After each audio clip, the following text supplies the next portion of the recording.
Hi, and welcome to the Days Gone podcast. I'm Claire Weaver, a screenwriter, author, and Days Gone fan, and this podcast is a place to discuss the game in all its glory, share my opinions, both popular and unpopular, and listen to me fangirl over one of the best games ever made. There will be spoilers ahead, so continue at your own risk. Welcome to the Freak Show. Before we get started, I have a couple quick reminders. Weekdays at 7:30 AM Pacific Time, you can watch me live stream on YouTube. I just wrapped up my antisocial style playthrough of Days Gone, and now I've switched gears to the very highly rated game Mad Max. You can watch on my YouTube channel, just search for Days Gone Podcast. I'm also a guest on the Spawnicus Rex YouTube channel on Tuesdays at 6 PM Pacific. We're currently playing through one of my favourite franchises of all time, the Uncharted games. Speaking of Spawnicus Rex, the Days Gone master and pioneer of the no-shots-fired horde-killing technique, is my podcast guest this week. Hello, sir. How are you? Hey, I'm well. How are you? I'm doing good. Yeah, thank you for having me back on the podcast. It's been a little while. It has, but thank you. You're, I think, the most recurring guest that I've had. I will take that as the highest praise possible. And that's how it was intended, of course. Yeah. So today I want to go through the art book. Ah. So this is something that I think is absolutely fantastic. I found it invaluable. I've mentioned it a bunch of times on the podcast and on my live streams. It has so much information within its pages about Days Gone, about the characters and the world, as well as the design and everything, and all the work that went into creating the game that we love. But it's one of those things that it's kind of spendy. It's a lot of money. A little, yeah. Yeah, it's not completely unaffordable, but I mean, if you don't have spare cash to spend on a fucking book, then you're probably not going to buy it. So I figured we could kind of have a look through it and, maybe pull out some of our favorite things about the art book. You own it as well. I do. I received it as a gift. Ah. Yeah. Yeah, that's how you know that the person buying you that really knows you, really gets you. It's when they get you the Days Gone art book. Right. Cool. All right. So, well, let's just start. I mean, I want to really kind of talk about the book itself and how large it is. I collect art books. Right. You already have a little collection of art books, don't you? Yeah, I have The Last of Us. I have Part 1 and Part 2. I have all the Uncharted ones. I have a lot of the Assassin's Creed art books. I have Alien Isolation. I think I have some others as well. I don't remember off the top of my head. But I love art books. What is that noise? So you may be able to hear our neighbors' kiddos playing. They have their kiddos out in the yard playing in a sprinkler right now, I think, on a really hot day. So, yeah, the kids are kind of squealing and playing in the water and stuff. So. And here I was thinking that I got it so we didn't have... there's no cat meowing in the background like in the last episode. Right.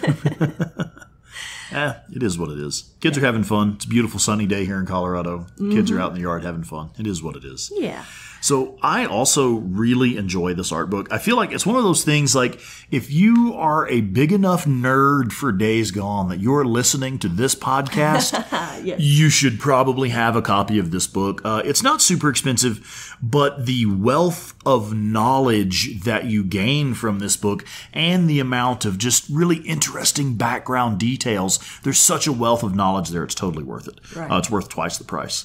So yeah, if you're the kind of nerd that you're sitting here listening to this podcast, you should probably have a copy of this book. Yeah. So right here in the introduction, one of my favorite little passages from this book is right in the introductions where technically page 7. I was going to say page 1, but anyway, you have intro stuff to get through first. So right here, at the end of the day, that's what Days Gone is really about.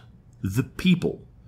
The survivors, drifters, squatters, rippers, campers, marauders, and militia whom Deacon meets, helps, and fights along his journey. That is what Days Gone is. It's about the people, interacting with the people and the characters that you encounter in the world. And to me, that includes the Freakers. That's some of the characters that you meet, the different types, the Breaker, the Reacher, the Rager. And that includes even, the wildlife, That's characters that you meet along the way, and that's what Days Gone is. Yeah. It's your interaction with those characters that you meet along the way. Yeah. This also mentions the landscape as well in this introduction, and how you have the different zones within the game that are all like parts of Oregon. They're all, kind of true to life. And again, that is almost another character that you interact with. Because the world, the landscape has its different challenges in each zone. Yeah, absolutely. I mean, depending on where you're at, just stopping to pick up a gas can can be an hour-long adventure, as you end up, oh shit, now I'm out of gas, so let me go find a gas can. Shit, now I'm out of ammo, I need to find some ammo. Damn, now I'm out of scrap, let me go find some scrap. It's like, I just wanted some fuel, man. Yeah. I just wanted some fuel. So, yeah, that is Days Gone. So, we have, the way the book is broken down, do we have a table of contents? Shall we briefly cover the table of contents? A table of contents. Okay, so here we are. Oh, no. A table of contents. So, there are lots of chapters. How many chapters do we have total? While you count, I just 17. wanted to say... 17 chapters total. How did you count that so quickly? I didn't. It's right. Yeah, I didn't. They're labeled. I read chapter 17. Damn, I was like, that's how I know speedy there's counting. 17. But I did want to say one thing that I was talking about earlier when I said that I have a lot of art books. This is the only art book I have that has this much text. It has so much text. I have some art books that are literally just concept art. Yeah. And that's cool, but I kind of like learning about the story and the characters and what went into building the game. So that's why I really love and appreciate this book, is because of all the text that's in there.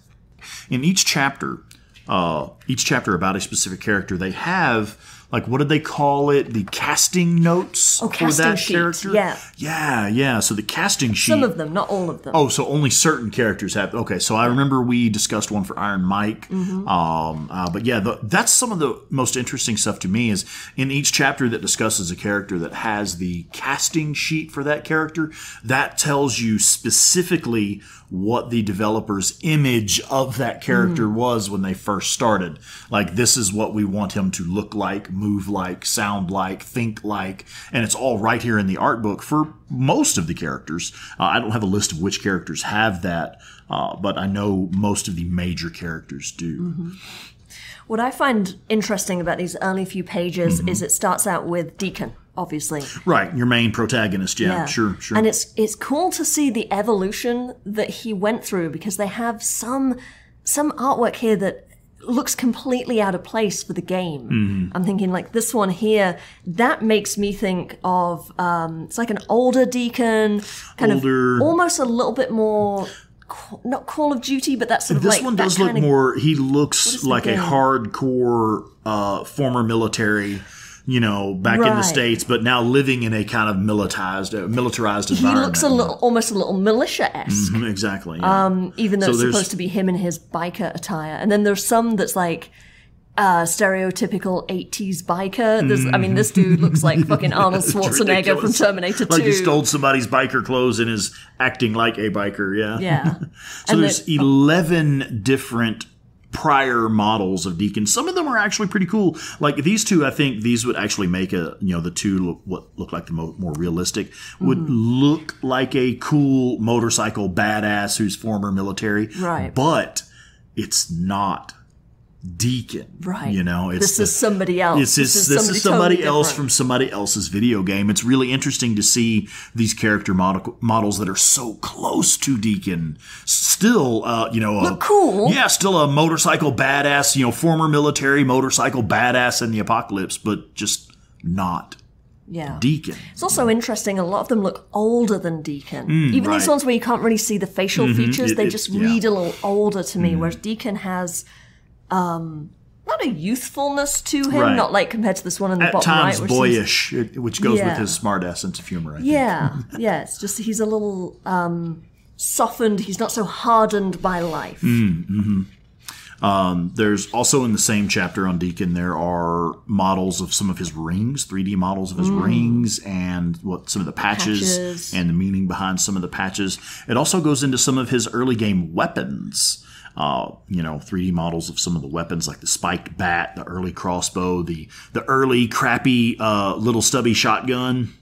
Oh, and the tattoos, of course. You Oh, have like God, yeah, the artwork right. for the tattoos and little paragraph about how important they are. And it also goes into Sarah's tattoos. Yeah, We'll right. see Well, that. some of her tattoos. Yeah. Let's see. What's the next character? Oh, I love this panoramic shot here. It's like it's basically the same image on the cover of most of them.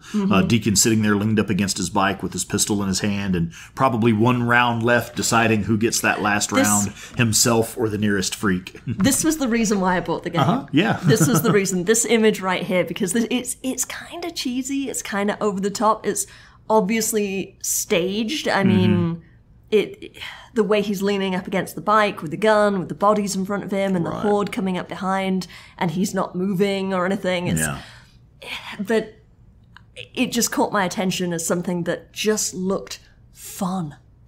It just looked like, okay, this is what you get. You get to kill things, you get to drive a bike, shit's coming at you all the time. You're this sort of stoic, badass motherfucker biker. Like, who doesn't want to play this game? and the landscape behind it is fucking beautiful. Oregon the mountains, scenery, the trees, the lake. It's like beautiful, serene countryside with a massive zombie horde in it. Right. And I love how you can see like the trails of dust kicking up behind and around the horde. Yeah. There's like, you can tell there's a lot of living beings moving across that space there, coming toward you. Yes. Yeah. Definitely. And this is some of the interesting stuff about what the initial, the name of the game was initially going to be Dead Don't Ride or something like that. Wasn't that it? And this is one of the chapters here. And again, look at this. Early these character models. Yeah, like this is clearly supposed to be Boozer, you know. Oh, I thought that was probably Boozer. Boozer. No, that's Boozer. That's Jack. That's the president. Yeah, that's the prez right there. Makes sense. That's probably Joni and Boozer. And that's Sarah. I don't know who the fuck this is supposed to be. Maybe whoever Alvarez was supposed to be initially. Right. I don't know. Yeah. Riding the Broken Road. Yeah, I remember love this is a good chapter that talks about the concept of the broken road. Let me see if I can find it. While you look for that, one thing that I thought was incredibly interesting about Claire's Days Gone art book here, she actually has little Post-it notes and little sticky tabs along. Yeah, little nerd notes, sticky tab to the edges of the pages. And when I first saw that, I was horrified. Why would you do that to your Days Gone art book? But I get it. Actually, sitting here in front of her with this book, it's like this is how she lives Days Gone. You know, it's all of this stuff is right here, literally at the tips of your fingers for when you want more information on some of the stuff that's specific to the game. And that's the purpose of this art book. I mean, that's really why we're doing this episode right now, is because this is the type of art book that you will want to make notes in it. You will want to put sticky tabs on the edge of the pages and be like, ooh, this is the page where I found that. Ooh, this is the page where I found this. I get it now. I was horrified at first, but I get it. Did you find your passage you were looking for? I did. Nice. We call the roads and highways in Days Gone the Broken Road for a reason. Bridges were destroyed in a failed attempt to stop the freaker hordes. Tunnels became choked with abandoned vehicles. 2 years of harsh winters and zero maintenance have taken their toll on everything else as highways and roads succumb to erosion. Riding a bike to get around isn't a luxury, it's a necessity. So I like the idea that it's called the Broken Road because it is literally broken both by man who has physically fucked it up to try to stop the hordes coming through, and then time, lack of maintenance, weather, sure, nature reclaiming. I like to, I think I've said this before, I like to think that there's another reason. This is not mentioned in the art book, this is just me kind of projecting.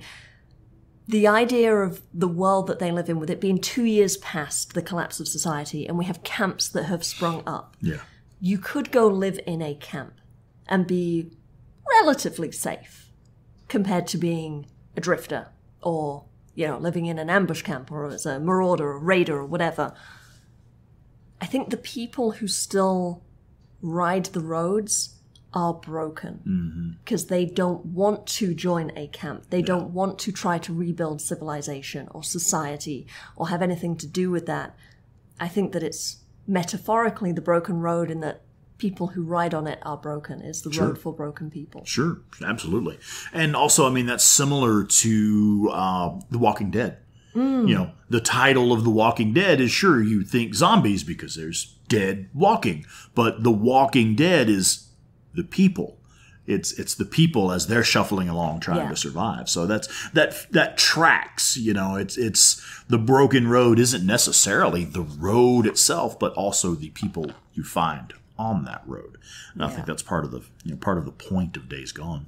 I love this chapter on the drifter bike, some of the concept artwork for the bike itself. And there's a lot of them that are more like, they say, more street bike, like Harley biker street bike, you know, rather than drifter bike. And you can see the differences, the way the frame is lowered, stretched out so that it'll stick to the trails and, you know, stuff like that. They even have this little picture here where they've added in text, like the artist has done it, to sort of describe why it is the certain way. Like, it's this way so you can jump passes and even get air for zombie smashing is what it says. It's right there in the art book. Yeah. Get air for zombie smashing. I love this one, the final images here where it's like, okay, this is the artist conception of what the drifter bike should look like. And here's like a rendering of it from the game, and it's the drifter bike. There's your guess. Oh, holy shit, there's the tank. Yep, there's the tank that I always run. I like this big devil horde ones, too. That's badass. You would. Right. But yeah, the shark mouth one there, that's, I think, the one I'm glad they went with in-game more than this, because that looks more like an eel with big teeth rather than a World War But that's your classic. That's the Spawnicus Rex look. That's how we know the it's black the bike Spawnicus Rex video. Black bike and the shark tank. Yep, that's me. All right. Oh, yeah, these are cool. Now, there was one, I really enjoyed the section on the Rippers. The chapter that's dedicated to the Rippers, talking about how, you know, they're tattooing and how, actually, that was initially supposed to be tattoos. The scars and shit were initially going to be tattoos. Well, we'll get to that. Let's do great chapter on Boozer. Yeah, this is the next kind of main section. Again, some of the concept for him, like he has a cigar in his mouth in all of these images. Yeah, and except for the final one. Yep, he doesn't smoke a cigar. Yeah. Does he even smoke cigarettes? I don't think we see believe him it's ever brought smoking up. at all. I know he does say once when you give him the lavender for the burn salve, he's like, "Well, shit, flowers, man. Bring me some medicine I can smoke," right? Or something like that. I don't remember exactly how the line goes. And we know that the MC has the pot farm, so I mean, I'm sure they. Yeah, so he really means bring me something I can smoke, man. Yeah, but like here he has like the big ass mustache and this handlebar one, mustache. This one, it's a big goatee. And there's like looks a like he has his hands suede- in his pants in this one too, but I'm pretty sure they're just in his pocket. There's like a suede. What is this, like leather? Probably a fringe leather vest. Yeah. And then here he's more of like a sort of a little bit more metal. He's got like he's holding a 6-pack of beer. He's got like chains or something across like a leather vest and like a black bandana on, little black goatee. This one he has a kind of a short crop mohawk looking thing. That one's the goofiest one out of I don't know what's going on with his pants there. It's like skater pants almost. I love how in each of these, like the ones that actually show like a close up of his face, he's got this one crazy eye. This one, and I believe, I don't remember exactly where it's listed here, but it does say in the art book. Here it is. Actually, okay, here's a little blurb about Boozer from the art book. He's got a code of honor that you'd better not cross. People like him, but he does have a darker side. Before the world ended, we learn his wife Joni was killed in a bike accident.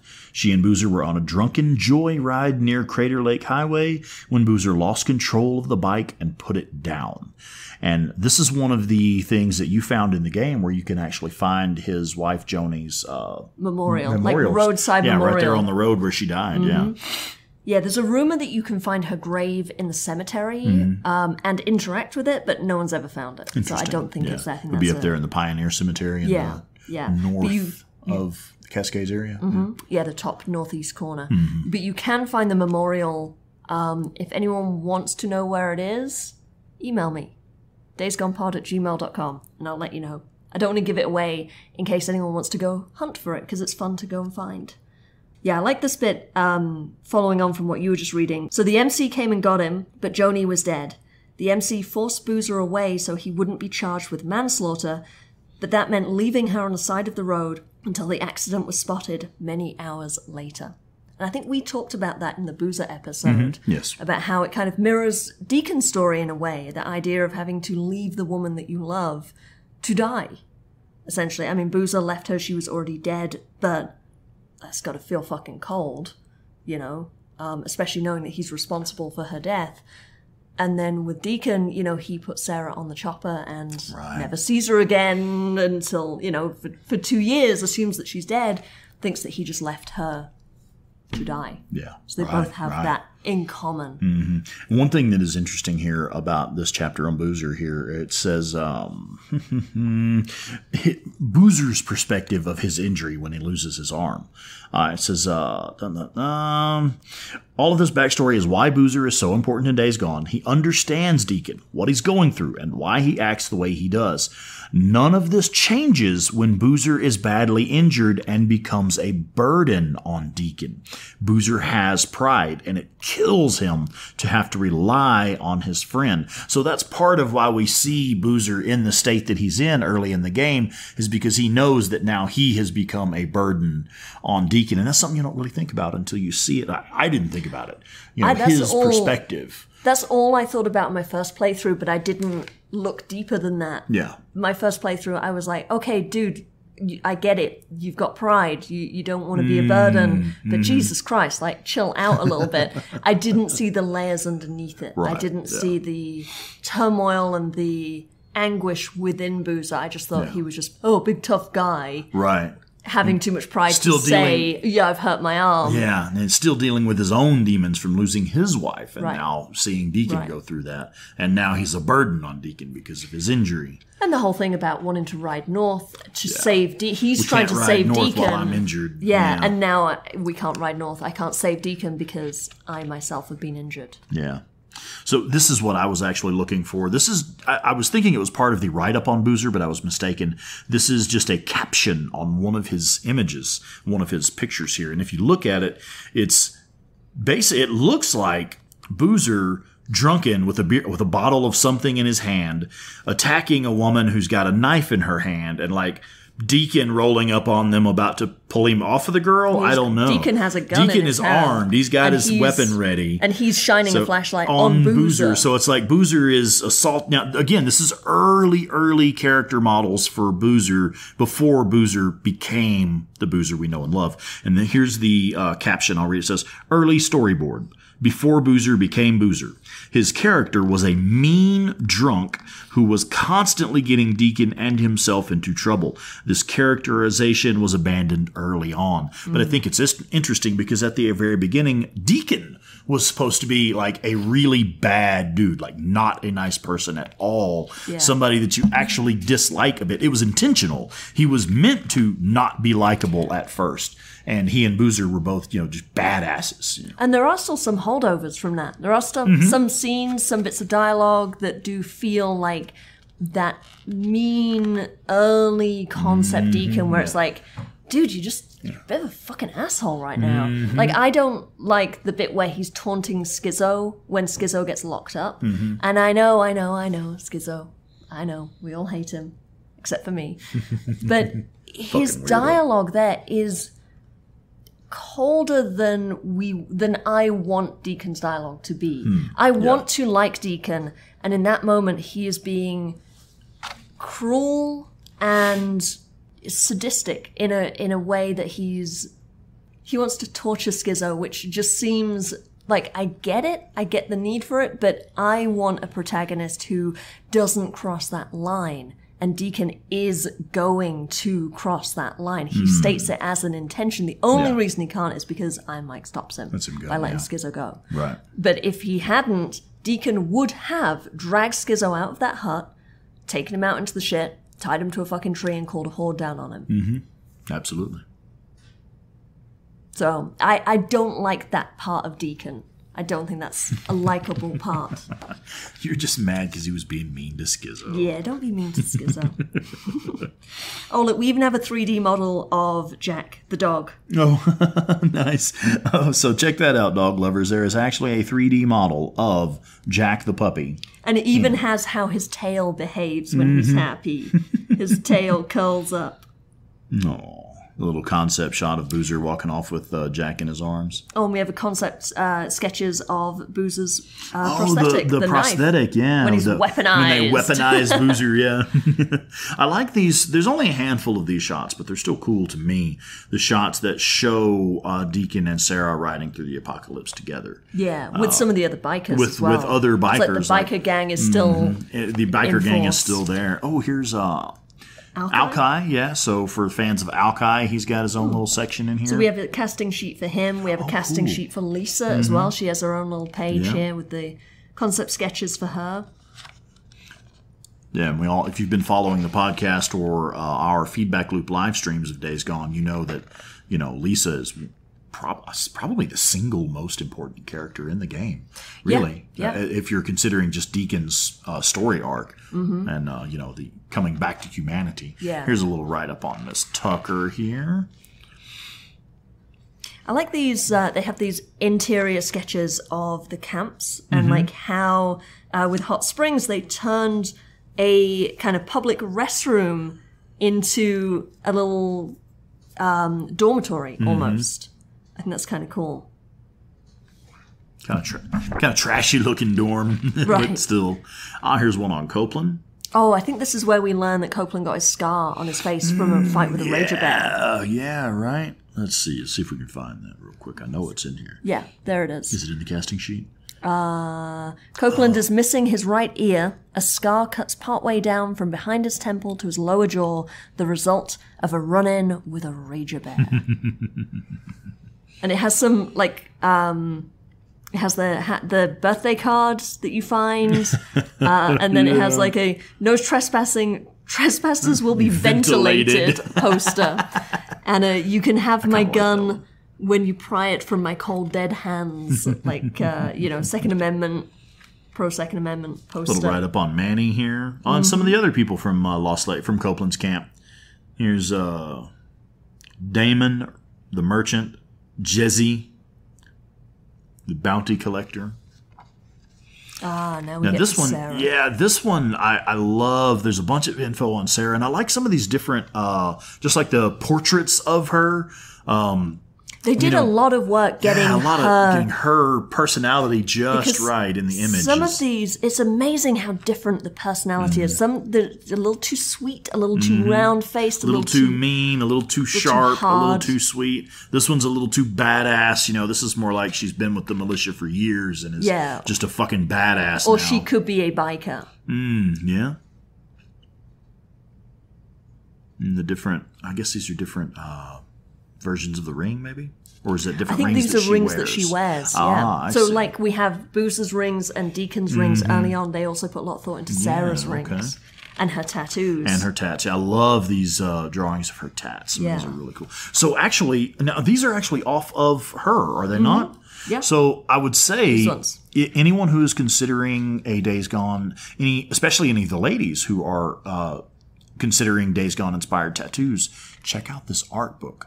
Some of her tattoos are in here in basically, scale versions of the actual tattoo. Yeah. So if you're interested in ideas for a Days Gone inspired tattoo, you need to check out this fucking art book. I also really like they have 3 versions that are in color, whereas the ones she has are just in gray or black. Right. But I really like these colored versions here with the flowers and the crow and everything. They only have I forget which arm is which, but they only have I think that's probably her left arm in color, but it's really pretty. Really cool. Yeah, I agree. Here's a little painting of the scene at the waterfall. Oh, and they have some the Shots wedding from the picture wedding, and a little drawing of that. And I like this. They actually have the frames from the cutscene in which Deacon and Sarah first meet, but they've changed her outfit. Some of her look a little bit. And you can see she has more makeup on here, more eye makeup and things like that. So they're really trying to get the look right. But after the actress has already filmed it, so they're still tweaking it. They have Sarah looking pretty much like Sarah, although she only has one tattoo in this just one. One sleeve, yeah. But yeah, they changed her outfit. She's in a black t-shirt or a white t-shirt with more makeup on. It's kind of cool to see. awesome to see how you react to it. Yeah. The assumptions you make about the character just based on like how they change her hair or how they change the shape of her face. Right. Oh, here's a little section on Jim the Rent-A-Cop. Jim. Concept art for Jim Moore, the Cloverdale security guard. Fucking Jim. Fucking Jim. Fucking guy. Oh, and they even have the Sarah rock. His Deacon's pet rock.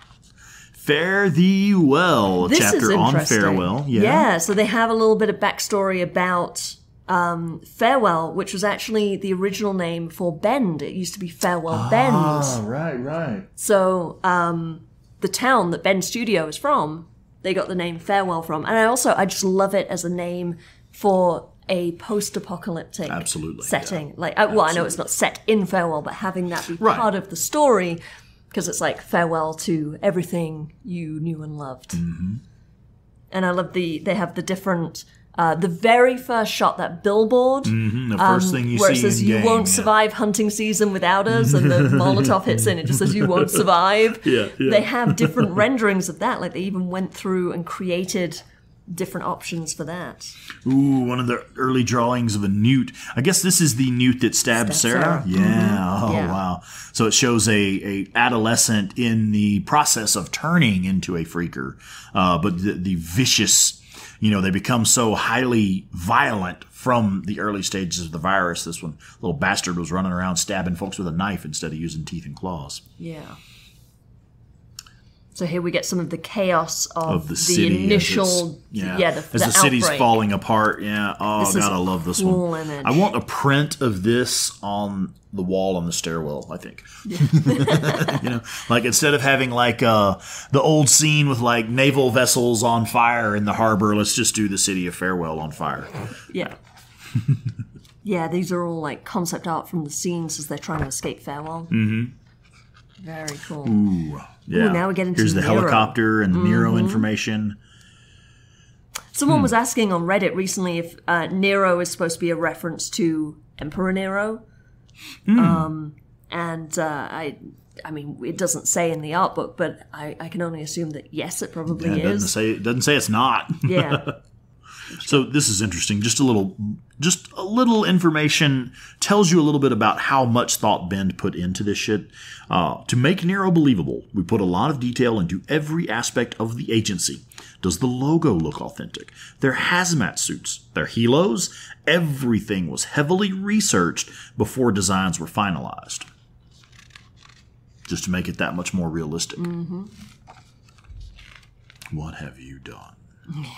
So I was thinking, they have the like a concept art of that rooftop scene after the helicopter takes off, and Boozer looks at Sarah and says, Boozer looks at Deacon and says, what have you done? Yeah.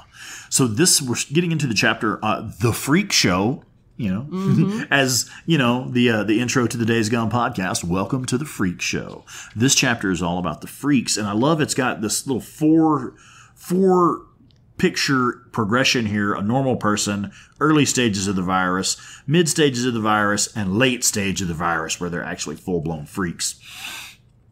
And then it shows some of the early concept art for like the breakers and things like that. Oh wow, check this one out. Fat screamers. It just says fat screamers. I like neck swelling. Yeah. They have like no necks. Just random notes. Yeah, just neck swelling. Now, it's interesting to point out that this chapter talks about how they're not zombies. That's something that is very important to the creators of the game and to, honestly, to the story of the game. If you think of them as zombies, you're doing yourself a disservice in understanding definitely. Sarah's storyline. Right. Especially, but the Sarah and Deacon dynamic and the militia and everything that she's trying to achieve, because she's trying to save them, cure them. You can't cure a zombie because, well, they're dead. Mm-hmm. But the freaks are not zombies. Right. It's very important. What you got? I'm looking at some of the early concept art for the Screamer, what the Screamer was initially supposed to look like. And some of these are fucking horrifying. I like this one where she has no lower jaw. Yeah, that's the one I was looking at. It's just a tongue hanging out. Is like hanging out. She doesn't have a jaw to hold it in. Anyone who's played The Witcher 3, if you know what the whites, like especially the Noon Wraith and things like that, if you know what they look like with no lower jaw and their tongue just hanging out, yeah, that's what the early Screamers were conceptualized as. Something similar to that. This is one of my favorite shots. The runner coming up beside the bike, jumping at him, and there's a pack of runners behind him. I know this was one of the PS4 themes you could get. Right. But I don't think I ever got that one. Early concept art for the newts. Creepy little bastards. This is cool. This is a very atmospheric shot. Yeah. They're like just they look almost, it's kind of classic zombie pose, like leaning over a body and then turning around to look at you. And the way the eyes are kind of glowing, it's like, ooh, God, you look at that and it triggers that primal thing in you that's like, oh God, I'm gonna die, run. Yeah, I love this early concept art of the sawmill. This is another one that y'all should check out. Just to enjoy this, the early concept art of what the sawmill horde fight should look like. Oh, fuck. So interesting here, the little caption on this is, important key art showing the horde at the old sawmill. This was one of the first paintings done for Days Gone and was critical in communicating what the game was going to be. Right. One man facing terrifying odds as he struggles to survive. Yeah. So you can see this Deacon up on the roof of the sawmill with not a very big gun, by the looks of it, it's hard to tell, shooting a single freak in the head as with maybe 200 thousands of them kind of crawl up behind it. Yeah, literally swarm. The entire place is swarmed, surrounded by the swarm. And then, breaker there. Concept, the breaker.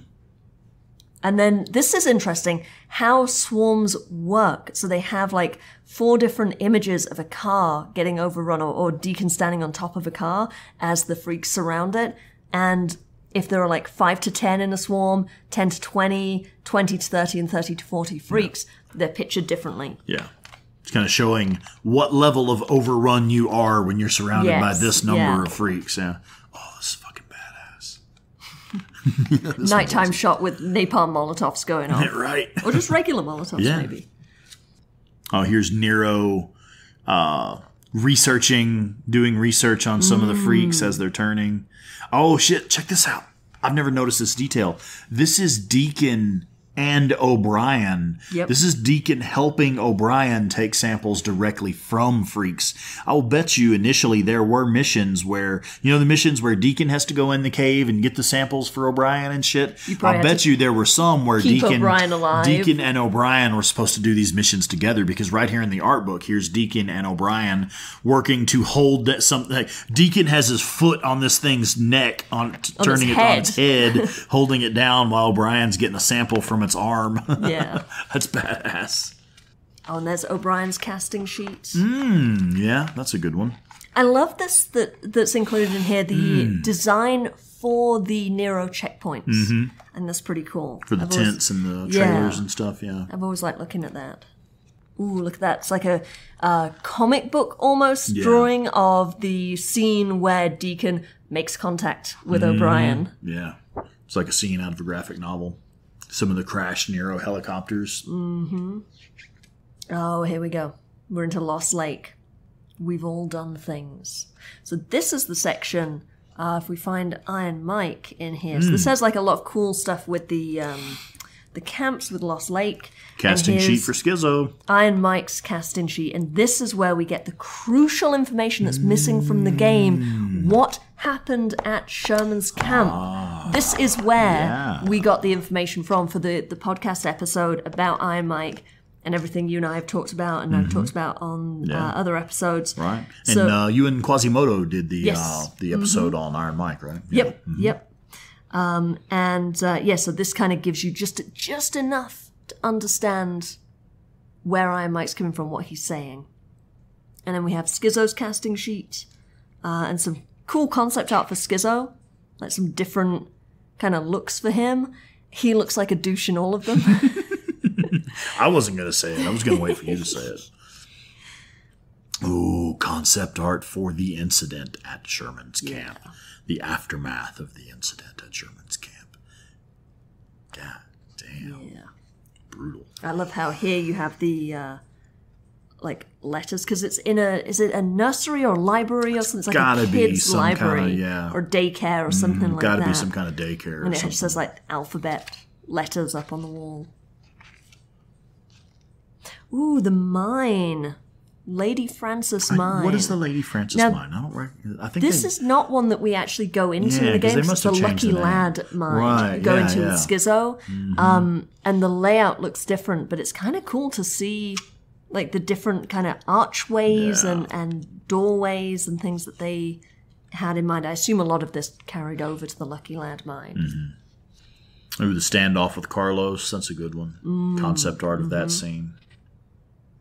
This is interesting. So here we have, this is a statue that's at the lodge in Lost Lake. And it's two stags locking antlers, fighting, which is very indicative now, of... Is that Deacon and Schizo? Or is that Iron Mike and Schizo? Or Iron Mike and Deacon? Is it Lost Lake and the Rippers? Lost Lake and the Militia? Yeah, I mean, it's interesting that very symbolic of conflict in general. Conflict and clashing ideologies. So there's lots of layers that you could see that as. Yeah, it's cool. Oh, here we go. Lighting a candle. An important theme in Days Gone is searching for a reason to live. Two characters who embody this more than anyone are Ricky and Addie. Addie, forced into the role of doctor, though she is only a veterinarian, reveals her humanity when she tells Ricky to bring Boozer, who's been badly injured, into the camp. When a man is sick, a man is sick. We have to look out for each other. Baby, it's all we got. Helping others is her reason to live. And again, we have some early concept art for Addie. It's interesting how they default to a slender woman, and Addie, she's got some curves on her. Here, this one... Early concept, she looked a lot like Michonne from The Walking Dead. Yeah. Or even, I was going to say, is it Tess from The Last of Us? Oh, yeah. She kind of reminds me a little bit of her. She does kind of have that real Same independent, kind of badass kind of vibe. Yeah, right on. Yeah. I see it. Especially in that one little pose right there. Yeah. Right. I like the outfits that they give her as well. Like here, she's got like the apron on and just the... She looks more like a farrier or somebody that come around and change your horseshoes for you. But I like the color the color palette that they use. There's lots of like richer colors for her, a little warmer blues and maroons, just less harsh. It's a little softer, a little more reminiscent of better times in which you could have clean, colorful clothes. Right. And here's some interesting stuff with Ricky. So you'll notice, I think in one of these sketches, they refer to Ricky's original name, Alvarez. Ricky Alvarez. Yeah, it's right there. So she's listed as Lieutenant Ricky Alvarez. And in some of these, she's white, which Ricky is not. So it's kind of interesting how they change up the ethnicity as well as, the look and the name and obviously who she was supposed to be. I mean, I'm assuming, if she's Lieutenant Ricky Alvarez, then we didn't get to meet her until the militia, probably. I do like the little beanie hat that she's wearing there, though. It's pretty cool. So the scene where Deacon goes with Ricky to the gas station to fix that power line, it says this is a big part of the newt concept. Fighting newts at the gas station. These were some of our earliest concepts for showing how freaky the newts could look in such an ordinary setting. And this concept art here has got actually two. It's got to be Deacon and maybe Jack, the former president of the motorcycle club, and the top of the gas station is just swarming with newts. There's like 30 of the little bastards up there. It's basically a little horde of newts up there. But it's interesting to me that some of the earliest ideas of how creepy the newts were supposed to look, they already had it in mind for that gas station scene with Deacon and Ricky. This bit's interesting. The World Comes for You is the name of the chapter. And the opening paragraph reads, unlike most open world games, the world of Days Gone is not safe almost anywhere. Once you step outside one of the 5 survivor encampments, the world comes for you. This may seem like a marketing slogan, but in our case, it's actually true. No matter what you're doing, where you're going, what you're trying to accomplish, something is going to try to kill you. Freakers, marauders, wild animals, infected animals, the weather, the rough terrain, it's all out to get Deacon St. John and anyone else who isn't prepared. Yeah.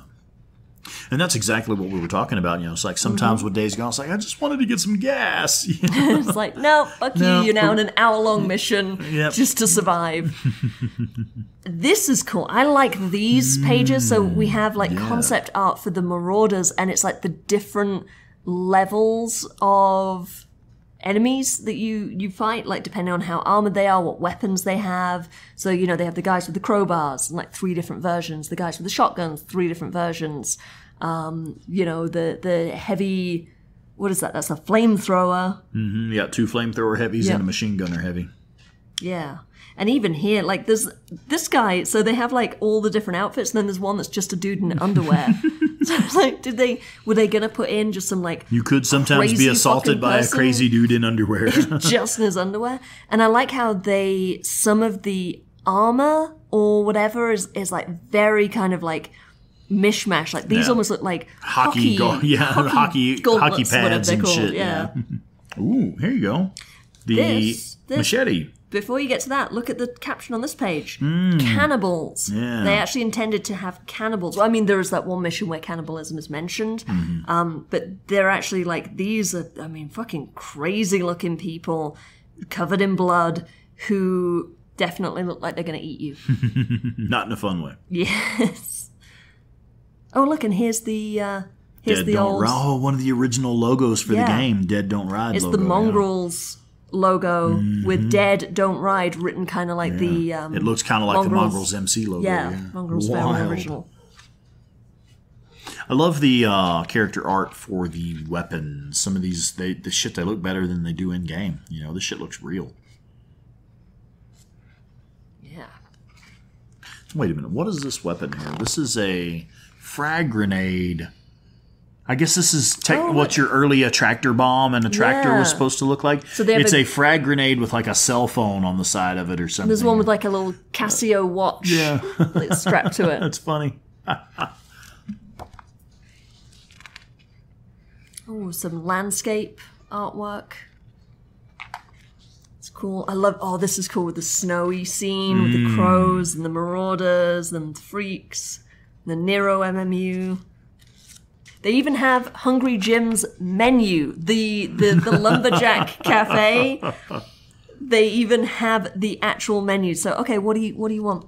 What do you order? You want an omelet? You want a yellow cab omelet? It's gonna be $10.99. Yeah, oh, right on. Hey, shit, that's actually pretty cheap. Avocado, bacon, and cream cheese. Oh, okay, yeah. I think I'll take a stack of hotcakes. Okay, that'd be $4.99. What's, it says egg, MTO. What's that? I don't know. MTO. Made to order. Ah, there you go. Yeah, eggs made to order. It just says egg, singular, $1.99. One singular egg.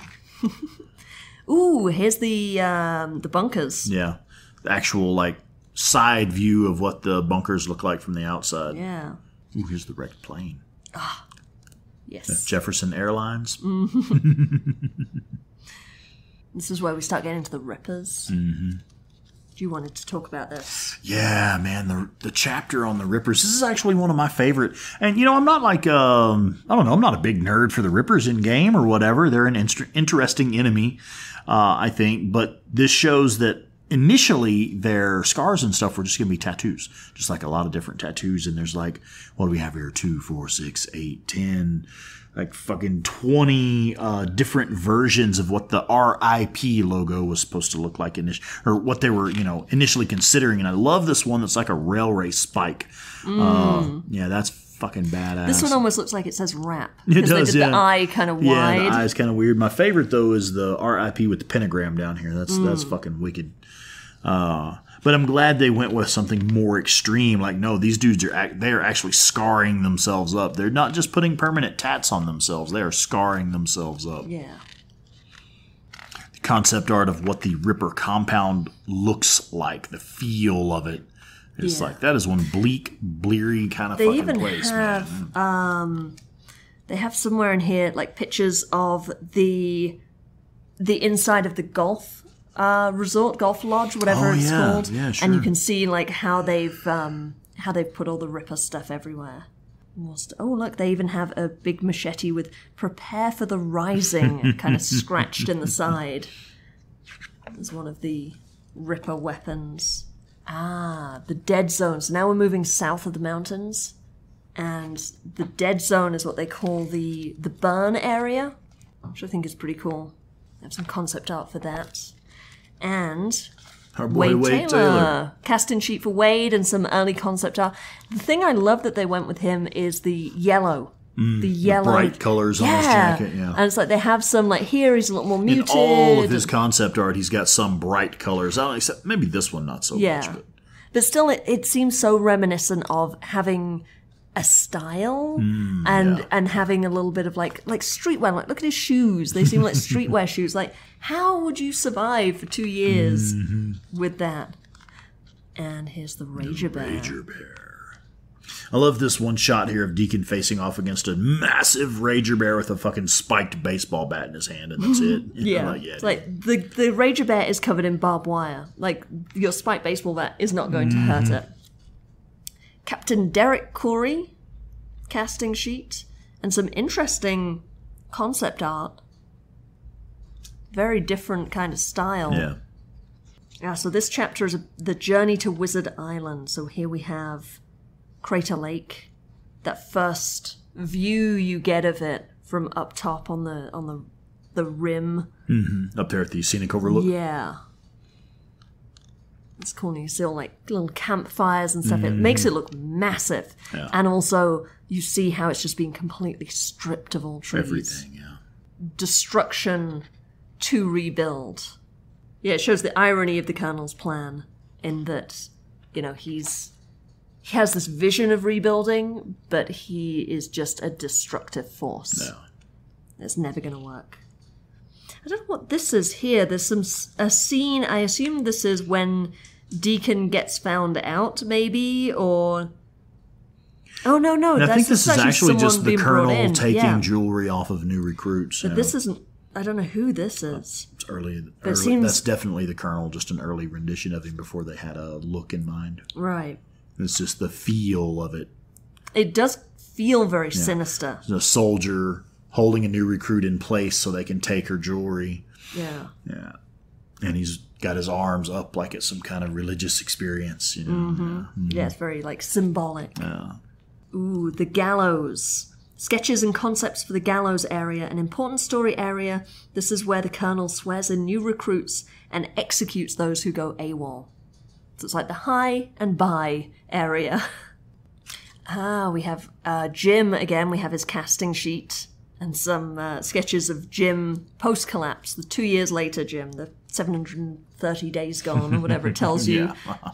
And the Colonel. Yeah, I thought the write-up on the Colonel was really interesting. I did learn a few things about him that I did not know. Yeah, it's just he says here that he is a vet and former addict.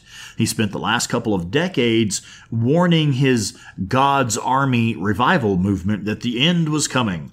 Because members were told to prepare and gather around him in the wilderness, they were one of the few groups to survive. So it's interesting that he is actual former military. He is a vet. He's also a former addict, which there's nothing in games that shows anything about that. And he's been crazy for a while. And he's been crazy and had his own militant cult for a long time. Yeah. Well before the collapse. In fact, I guess that's how he found himself in a position to form a militia after the collapse. James Weaver's casting sheet. And then some unused storyboards. In one version of the story, Deacon is whipped by the Colonel. Storyboards of Curie helping Deacon escape, and also a storyboard of Schizo pointing the finger at Deacon, calling him a traitor. It's a pretty cool schematic for the armored truck that Boozer drives at the end of the game. It's got a full schematic and what each piece is and what it does. And I like how you see the two different designs here. Like an artist has done a design and then someone's red penned it literally and said, remove this, take this off, change this. It's really cool to then see the next layer on from that. This is interesting. In one of the original concept art versions here, there was actually a mounted gun on the top of Boozer's truck. Like a massive, like a 50 cal machine gun or something on the roof of the vehicle, where Deacon is sitting behind the gun firing rounds off while, I don't know, I guess there's some sort of I guess they're probably going through freaks, a horde of freaks or something, driving right through it. But yeah, it's cool that Deacon was actually supposed to be mounted on a gun initially. I love the shot of the three of them sitting at the table here. Sarah and Deacon and the Colonel all sitting at the table in that final scene. And I love how she's sitting back. Mm-hmm. And Deacon's leaning towards her, and then the Colonel sort of in between them. Kind of very symmetrical. Mm-hmm. Storyboards and renders. Boozer lives. Throughout the game, the player's been helping his friend Boozer, first by keeping him alive, then by giving him a reason to live. In the end, Deacon thinks that Boozer has sacrificed himself in the assault on Wizard Island, but confirms that Boozer is one tough son of a bitch. Not a surprise. I don't think anybody was really surprised by that one. Yeah.